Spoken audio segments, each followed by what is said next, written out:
ममता ने अपने बेटे को पढ़ा लिखा कर बड़ा आदमी बनाया। अब वो शहर में अपने परिवार के साथ रहता है। एक दिन ममता का बेटा रोहन अपनी पत्नी आलिया से कहता है, अरे आलिया, सुनो, माँ अब से गांव में नहीं रहेगी।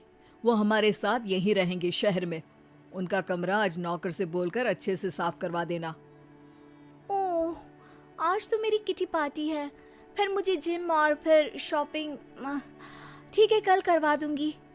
अच्छा, लेकिन माँ के सामने ये कपड़े नहीं चलेंगे। हाँ, तुम्हें साड़ी या सूट पहनना होगा। अरे बिल्कुल भी नहीं।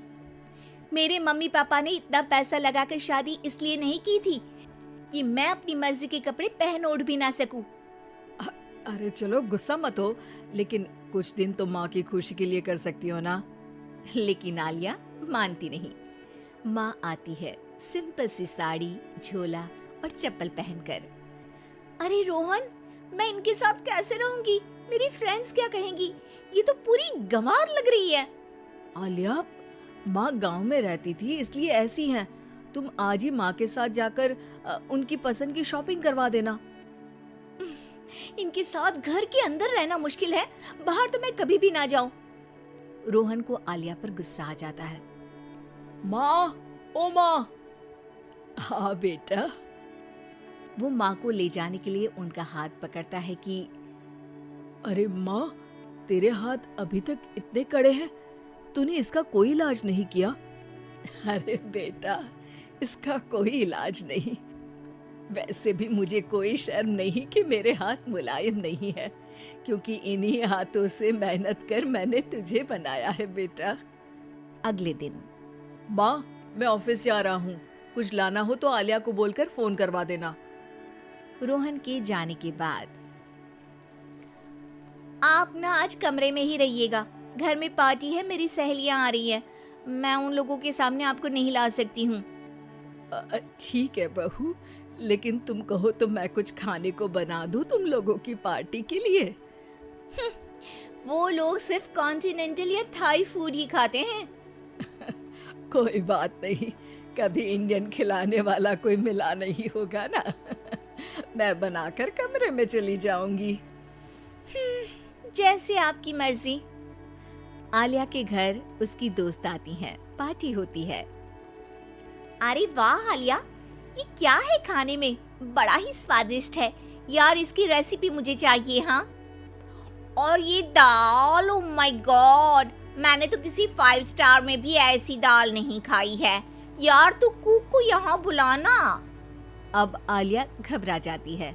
हाँ हाँ हाँ, क्यों नहीं, माँ जी जरा बाहर आइए।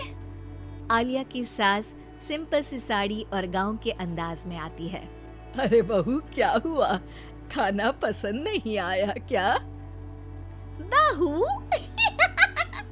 अरे ये गांव से दिखने वाली औरत तुम्हें बहू क्यों बोल रही है? कौन है ये?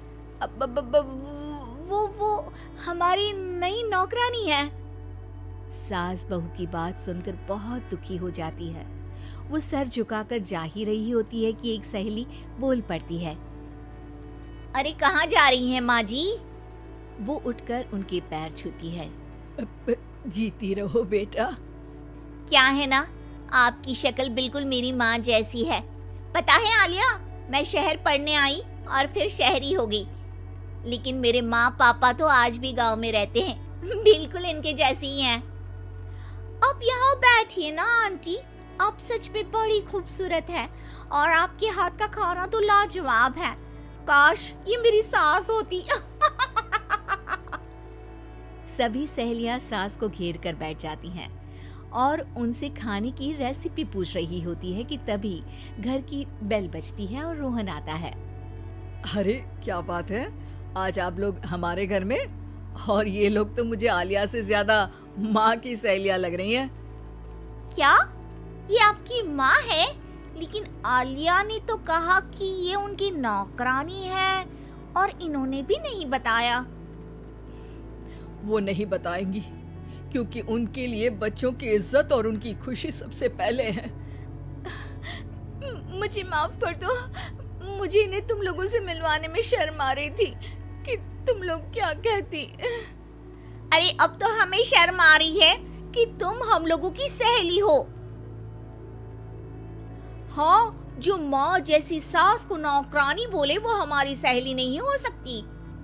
ये बोलकर सभी वहां से जाने लगती है कि सास बोलती है, आलिया की तरफ से मैं तुम लोगों से माफी मांगती हूँ। उसने जो कहा उसके लिए मैं उसे माफ करती हूँ। अब तुम लोग भी उसे माफ कर दो, क्योंकि अगर तुम लोगों ने उससे दोस्ती तोड़ी तो फिर मेरे हाथ का खाना कैसे खाओगी? नहीं नहीं आंटी, जरूर आएंगे, लेकिन अब आलिया की नहीं बल्कि आपकी सहेली बनकर।